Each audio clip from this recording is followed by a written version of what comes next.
Hello student, today we are going to discuss about the properties of composite functions. Earlier I have discussed what are the composite functions. I am repeating this again.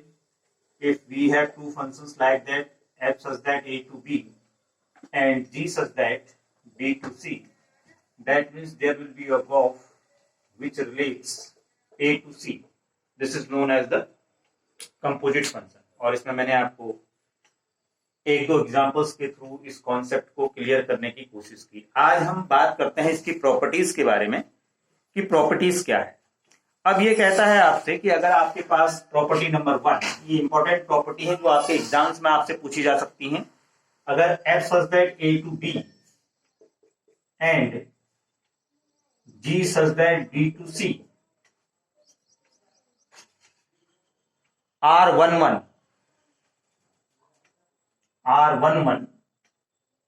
तो आपको show करना है so that Gauff is also 1 तो इस statement को हम समझते हैं क्या है। ए टू बी और बी टू सी ऑलरेडी आपको गिवन है कि ये 1 फंक्शन है, तो आपको ये शो करना है कि गॉफ भी 1 होगा। तो सबसे पहले हम GOF of x1 equal to GOF of x2 कर सकते हैं, क्योंकि ये दोनों फंक्शन f 1 गिवन है हमको। इस बिहाफ पर ये हो जाएगा GFX1 equal to GF of x2 implies that fx1 equal to fx2, so x1 equal to x2. That means g of such that a to c हो। इस तरीके से इन गिवन कंडीशन के अकॉर्डिंग मैंने गॉफ को 1 प्रूव कर दिया। सेकेंड प्रॉपर्टी है कि f such that a to b and g such that b to c are on to, तो आपको शो करना है कि g of is also onto, ये आपको प्रूफ करना है। तो यहां पर हम क्या करेंगे, एक एलिमेंट z एज्यूम कर लेंगे। z belongs to c, let z belongs to c। ये z एलिमेंट c को बिलोंग करता है, तो जाहिर सी बात है अगर z c को बिलोंग करता है और y बिलोंग्स टू क्या है, y बिलोंग्स टू b है, such that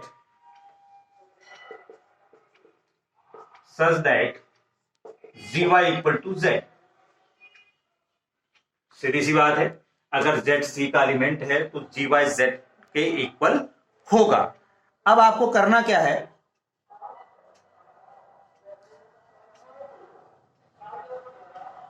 if y belongs to b then there is an element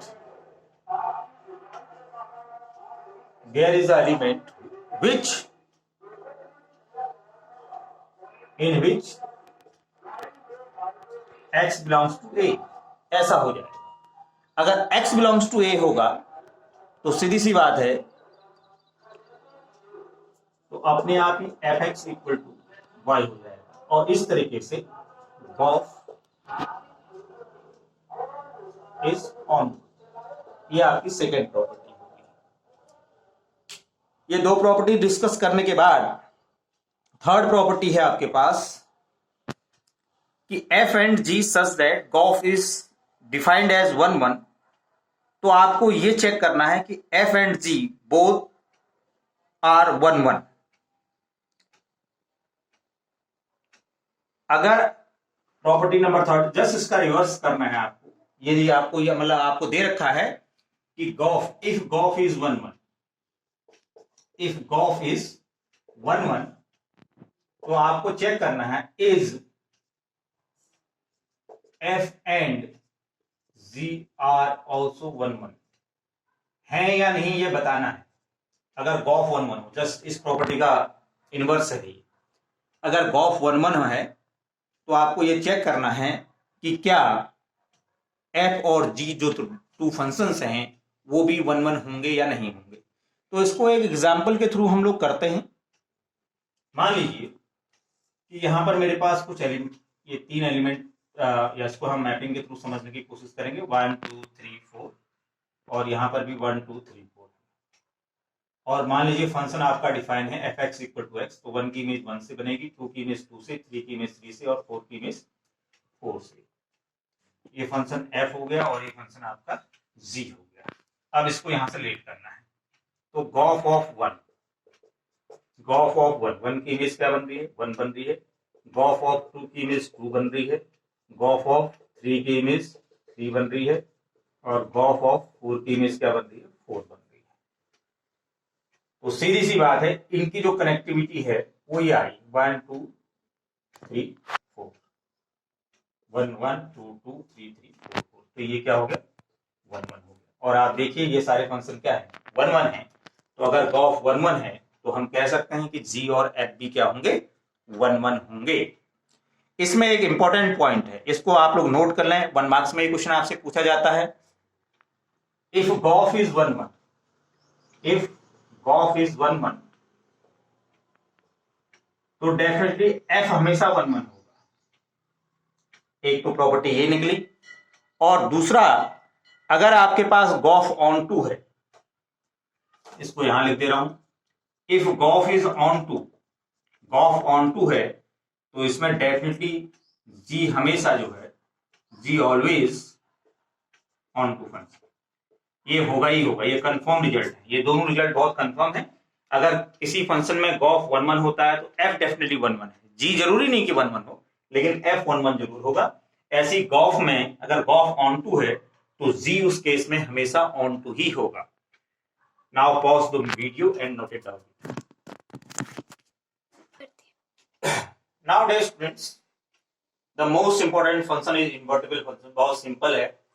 इससे पहले भी मैंने इसके बारे में आपको बताया कि किसी भी फंक्शन को इन्वर्टिबल प्रूव करने के लिए आप उसको 1 1 और ऑन टू प्रूव कर रहे हैं। अगर कोई फंक्शन 1 1 और ऑन टू होता है तो डेफिनेटली वो इन्वर्टिबल होता है। अब कंपोजिट फंक्शंस की हेल्प से भी, जैसा कि मैंने पिछले वीडियोस में आप लोग को बताया है कि हम कंपोजिट फंक्शन की हेल्प से भी किसी फंक्शन को इन्वर्टिबल प्रूव कर सकते हैं। क्या, अब डेफिनेशन क्या है उस कंपोजिट फंक्शन के अकॉर्डिंग, इन्वर्टिबल फंक्शन की डेफिनेशन कैसे देते हैं। ये कहता है कि आपके पास f such that x to y कोई फंक्शन है तो ये इन्वर्टिबल होगा। f such that x to y is a function and d such that y to x एक दूसरा फंक्शन है। तो इसके इन्वर्टेबल होने की कंडीशन क्या है। ये कहता है कि ये इन्वर्टेबल तब होता है जब g of of x equal to ix हो जाए and f og of y equal to iy हो जाए। ये इसकी सिंपल सी डेफिनेशन है। यानी f such that x to y एक फंक्शन है जिसका invertible function y to x है। तो इसको इन्वर्टेबल प्रूफ अगर आपने करना है कंपोजिट फंक्शन की हेल्प से, तो गॉफ ऑफ x को ix दिखा दें और फॉग ऑफ y को iy दिखा दें। इसका मतलब क्या है, यानी गॉफ ऑफ x को ix दिखाने का मतलब है कि अगर हम गॉफ फाइंड आउट करें तो वैल्यू हमेशा x के टर्म्स में ही आएगी, और अगर आप fog of y find out करें तो फंक्शन की वैल्यू हमेशा y के टर्म्स में ही आएगी। ये बात इतनी क्लियरली ऐसे समझ में नहीं आएगी। इसमें मैं एक क्वेश्चन के थ्रू आपको इसे क्लियर करना चाहूंगा। एक क्वेश्चन लेते हैं। सपोज करो कि मेरे पास एक फंक्शन है n2y, natural number two y एक फंक्शन है, और ये फंक्शन किस तरह से है, f(x) इक्वल टू, आपको फंक्शन दे रखा है 4x + 3। मैपिंग जो हो रही है n2y है, और इसमें x के एलिमेंट जो है 4x + 3 से आपस में रिलेट कर रहे हैं। फंक्शन इस तरीके से डिफाइन है। और दूसरा फंक्शन आपको दे रखा है y इक्वल टू, जब आप y to x find out करेंगे, y इक्वल टू किस तरीके से है, y belongs to n, y भी यहां पर नेचुरल नंबर को बिलोंग करेगा, such that y equal to 4x + 3 ही है। अब इसको आपने दिखाना है कि ये इन्वर्टेबल फंक्शन है। यानी क्वेश्चन दोबारा से मैं रिपीट करता हूं, if f such that n to y is a function in which f(x) equal to 4x + 3 and y equal to curly bracket y belongs to n such that y equal to 4x + 3। यानी आपको इसमें ये दिखाना है कि function invertible है तो जो स्टेटमेंट मैंने ऊपर लिखा है कि g of of x equal to I x होगा और f og of y equal to I y होगा, तो कोई भी फंक्शन इन्वर्टेबल हो जाता है। तो कैसे हम इसको इस क्वेश्चन में अप्लाई करेंगे? तो सीधी सी बात है, इसको मैं y ले लेता हूं, या y वहां दे रखा y equal to 4x plus 3। Invertible दिखाने के लिए किसी भी टर्म फंक्शन की वैल्यू को x की टर्म्स में कन्वर्ट कर लेते हैं, x की वैल्यू फाइंड आउट करते हैं। तो यहाँ x इक्वल टू हो जाएगा y माइनस 3/4। एक तो ये हो गया। और दूसरा अगर हम देखें x equal to y minus 3/4 हो गया, या मैं ये भी कह सकता हूं कि जो gy होगा मेरा फंक्शन, जो gy होगा वो किस तरीके से हो जाएगा?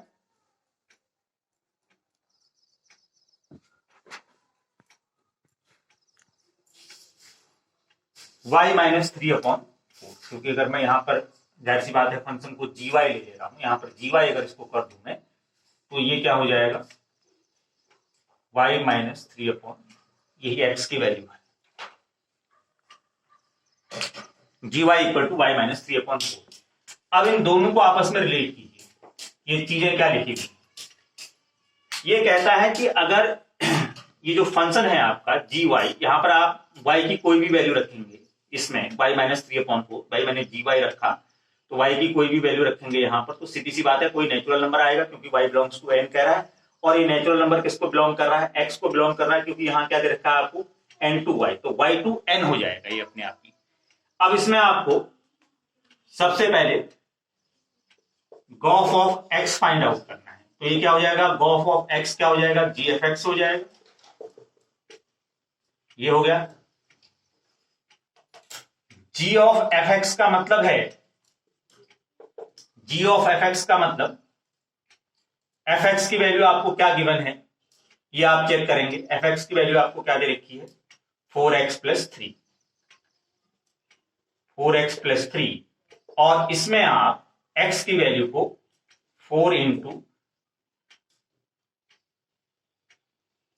y माइनस 3, या इसको gy भी लिख सकते हैं, क्योंकि हम इसको y समझ लेते हैं। y माइनस 3/4 प्लस 3, ये कैंसिल आउट हो गया। y minus 3 plus 3 equal to क्या आ गया? y। तो ये स्टेटमेंट आपका ये फाइंड आउट हो गया। गॉफ ऑफ आई एक्स, ये उल्टा आ गया, एक मिनट।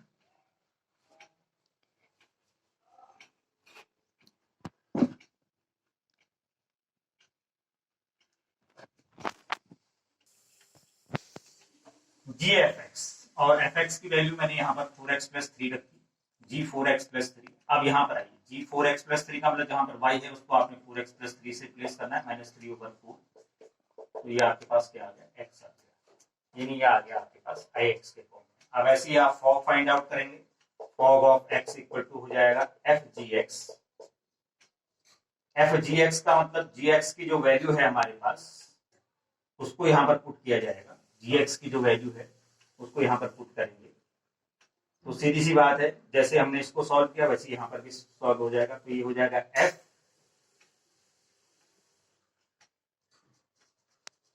y माइनस 3/4, ये वैल्यू आ जाएगी। और सीधी सी बात है, इस वैल्यू को आप इस फंक्शन में रख देंगे यहाँ पर, तो 4 इंटू वाई माइनस 3/4 प्लस 3, ये कैंसिल आउट हो जाएगा। तो आपके पास ये y आ गया, इस तरीके से y। तो कंक्लूजन क्या निकला कि आपने गॉफ ऑफ x को ix के इक्वल दिखा दिया, और फॉग ऑफ y को आपने iy के इक्वल दिखा दिया, यानी इनको आइडेंटिटी फंक्शन दिखा दिया। तो आप कहेंगे कि definitely given function is invertible function, given function is invertible function. इस तरह से हम गॉफ और फॉग को इन्वर्टिबल फंक्शन प्रूफ करने के लिए भी यूज कर सकते हैं। तो डियर स्टूडेंट्स, और कोई क्वेरीज अगर एक्सरसाइज में आपको होती हैं तो फर्दर जब स्कूल्स रीओपन होंगे तब आप लोग क्लास में हम इस टॉपिक को दोबारा से रिवीजन कर सकते हैं, क्योंकि इसमें कुछ कंफ्यूजन पॉसिबल हैं, और मेरे अकॉर्डिंग जो भी कंफ्यूजन हो सकते हैं आपको मैंने सारे डिस्कस कर दिए हैं। आप एक्सरसाइज 1.3 स्टार्ट करेंगे। इसमें आपका बाइनरी ऑपरेशन नहीं है। लास्ट ईयर से बाइनरी ऑपरेशंस को आपके 12th क्लास के सिलेबस से हटा दिया गया है, यानी जो पहला रिलेशन एंड फंक्शन है आपका वो केवल यहीं तक है। यानी कंपोजिट फंक्शन, इनवर्टिबल फंक्शन तक ही। फंक्शंस के अलावा अगला टॉपिक आपका बाइनरी ऑपरेशन आता है आपकी एनसीईआरटी बुक्स में, तो उसके आप स्किप कर देंगे। मिसलेनियस एक्सरसाइज में जाएंगे और उसमें जो क्वेश्चंस रिलेशन एंड फंक्शन से रिलेटेड हैं उन क्वेश्चंस को आपने सॉल्व करना है। तो होप सो कि आप लोग इसको करेंगे। और अभी भी मैं देख रहा हूँ कई स्टूडेंट्स जो है इन वीडियोस को क्लियरली देख नहीं रहे हैं, और उम्मीद करूंगा कि आप लोग इनको देखेंगे और अपने वर्क को कंटिन्यू करेंगे। Thank you to all.